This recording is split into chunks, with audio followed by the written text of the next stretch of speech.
ഈ വിഷയകമായി ഇസ്ലാമികമായ വീക്ഷണം ഇതാണ് എന്ന് സൂചിപ്പിച്ചുകൊണ്ട് നിങ്ങളുടെ നിഷ്കൃഷ്ടമായ പരിശോധനക്കും നിരങ്കുശമായ അന്വേഷണത്തിനും വേണ്ടി ഈ വിഷയം നിങ്ങളുടെ മുന്നിൽ അവതരിപ്പിച്ചുകൊണ്ട് ഞാൻ എൻ്റെ വാക്കുകൾക്ക് വിരാമമിടുകയാണ്. വാഖിറു ദഅവാന അനിൽ ഹംദുലില്ലാഹി റബ്ബിൽ ആലമീൻ. അസ്സലാമു അലൈക്കും.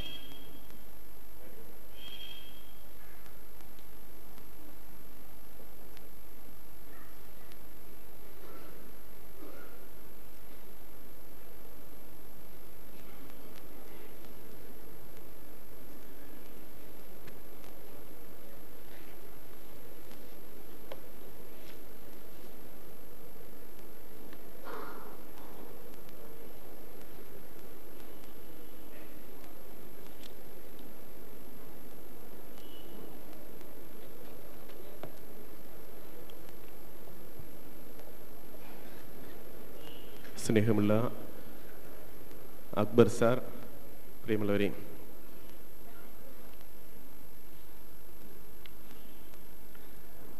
എൻ്റെ ആശകൾ അസ്ഥാനത്തായി പോയി എന്നൊരു തോന്നല. ഖുർആൻ്റെ കുറിച്ച് എനിക്ക് വലിയ കാര്യങ്ങളൊന്നും അറിയില്ല. ഖുർആൻ്റെ ദൈവതയെക്കുറിച്ച് അറിയുവാൻ സാധിക്കുമെന്ന പ്രതീക്ഷയാണ് ഇവിടെ വന്നപ്പോൾ എൻ്റെ മനസ്സിലുണ്ടായിരുന്നത്. ഞങ്ങൾ സെമിനറിയിൽ പഠിക്കുമ്പോൾ ഞാൻ ആദ്യം പറഞ്ഞതുപോലെ വിശുദ്ധ ഗ്രന്ഥങ്ങൾ പഠിക്കുവാനായിട്ട് അവിശ്വാസിയുടെയും വിശ്വാസിയുടെയും കോണുകളിൽ നിന്ന് ചോദിച്ച അതേ ചോദ്യങ്ങളുടെ ആവർത്തനമാണ് സാർ വീണ്ടും ഇവിടെ അവതരിപ്പിച്ചത്. ഒരു കാര്യം ഞാൻ ആദ്യമേ പറഞ്ഞു, വിശുദ്ധ ഗ്രന്ഥത്തെക്കുറിച്ചുള്ള ഓരോ വാക്കും പഠന വിഷയമാണ്. ഒരു വലിയ പ്രസംഗത്തിൽ ചോദ്യങ്ങൾ ചോദിച്ച് മാത്രം പോയി കഴിഞ്ഞാൽ നമുക്ക് ആ വേദിയിൽ അതിന് ഉത്തരം പറഞ്ഞു തീർക്കുക സാധ്യമല്ല, ഉത്തരം പറയുവാനും സാധിക്കുകയില്ല. കാരണം അത് പഠനങ്ങളുടേതായ വേദിയാണ്.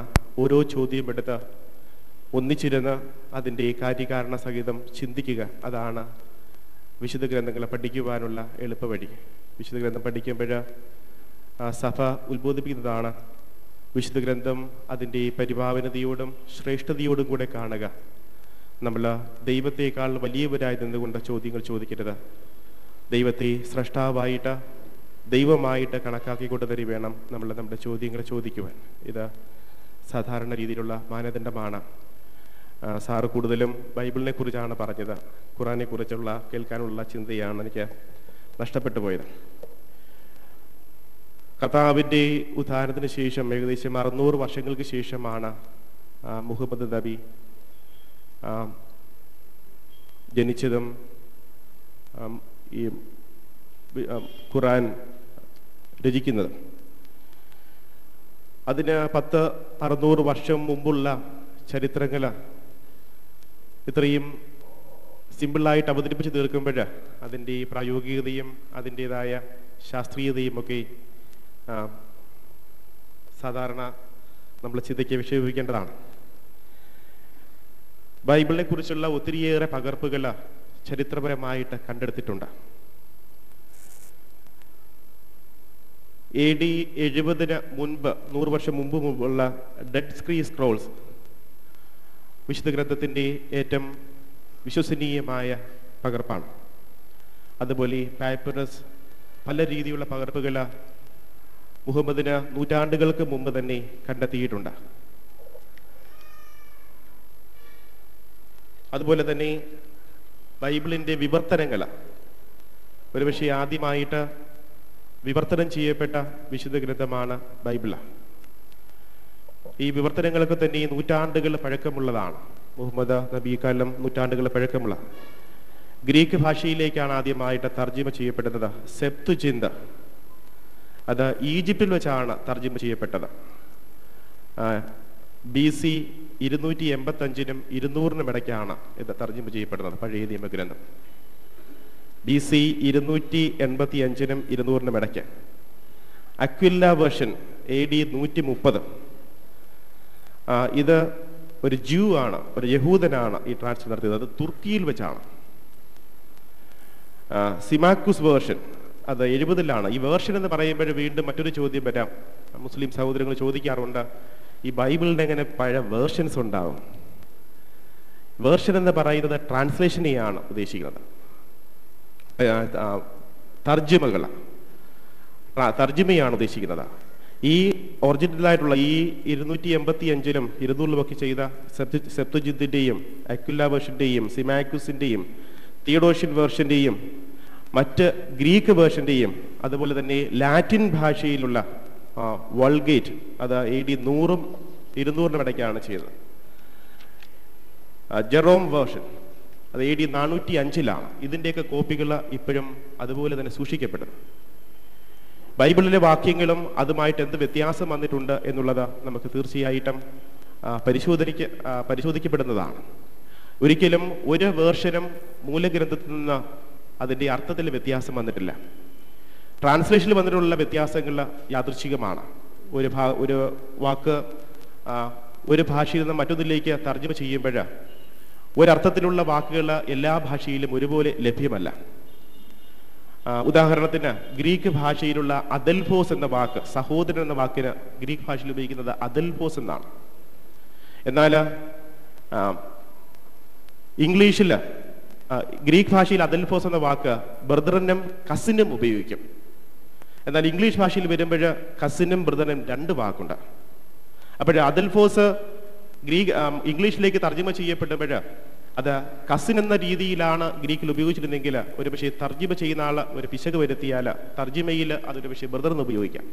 അത് ബൈബിളിനകത്ത് കാണുന്ന തർജ്ജിമയുടെ പിശകുകളാണ്. അപ്പോൾ തർജ്ജിമയുടെ പിശകുകൾ വേർഷനിലുള്ള വ്യത്യാസങ്ങളല്ല, അല്ലെങ്കിൽ അർത്ഥത്തിലുള്ള വ്യത്യാസങ്ങളല്ല, വചനത്തിലുള്ള വ്യത്യാസങ്ങളല്ല. അത് സാമാന്യ ബുദ്ധിക്ക് ചേരുന്ന ഒന്നാണ്. അപ്പോൾ വേർഷൻ എന്ന് പറയുമ്പോൾ ഈ ആദിമം മുഹമ്മദ് നബിക്ക് മുമ്പ്, നൂറ്റാണ്ടുകൾക്ക് മുമ്പ് തന്നെ ഇത് പല ഭാഷകളിൽ തർജ്ജമ ചെയ്യപ്പെട്ടിരുന്നു. യഹൂദർ നമുക്കറിയാം ചരിത്രപരമായിട്ട് ചിതറിക്കപ്പെട്ട ഒരു വംശമായിരുന്നു. ലോകത്തിന്റെ 4 ഭാഗങ്ങളിലുമായിട്ട് ചിതറിക്കപ്പെട്ടു. യഹൂദരുടെ രീതി അനുസരിച്ച് ഓരോ കമ്മ്യൂണിറ്റിക്കും അവര് ഈ വിശുദ്ധ ഗ്രന്ഥത്തിൻ്റെതായ കോപ്പികൾ പൂജ്യവസ്തുവായിട്ട് കൊണ്ടുപോയിരുന്നു. ഡ്യൂട്ടോമിയുടെ പുസ്തകത്തിൽ പറയുന്നു, ഇത് സൂക്ഷിച്ചിരുന്നത് വാഗ്ദാന പേടകത്തിനരികെയും പിന്നീട് ദേവാലയത്തിലുമാണ് സൂക്ഷിച്ചിരുന്നത്. അപ്പോൾ പൂജ്യതയോടുകൂടെ സൂക്ഷിച്ചിരുന്ന ഗ്രന്ഥമാണ്. അതിലൊരിക്കലും ഒരു മാറ്റം വരുത്തുവാൻ അവരാരും ആഗ്രഹിച്ചിരുന്നില്ല. ഒരുപക്ഷെ ഇപ്രകാരം ഒരു മാറ്റം സാധ്യമാകണമെങ്കിൽ ഈ ചിതറിക്കടന്ന യഹൂദരെല്ലാം ഒന്നിച്ചു വന്ന് ഒരു സമ്മേളനം നടത്തി ഈ മാറ്റം നടത്തണമായിരുന്നു. അപ്രകാരം ഒന്നും സംഭവിച്ചതായി ചരിത്രം പറയുന്നില്ല. അതുമല്ല, എല്ലാ ഭാഷകളിലെയും ഉള്ള ഈ തർജ്ജമ ചെയ്യപ്പെട്ട ഗ്രന്ഥങ്ങളെല്ലാം അതുകൂടെ നശിപ്പിച്ചു കളയണമായിരുന്നു. അപ്പോൾ വിശുദ്ധ ഗ്രന്ഥത്തിൽ മാറ്റം വരുത്തിയിട്ടുണ്ട് എന്ന് പറയുന്നത് ഒരുപക്ഷെ നമ്മുടേതായ ശാസ്ത്രീയമായ ചിന്തയ്ക്ക് സ്വീകാര്യമാവുകയില്ല.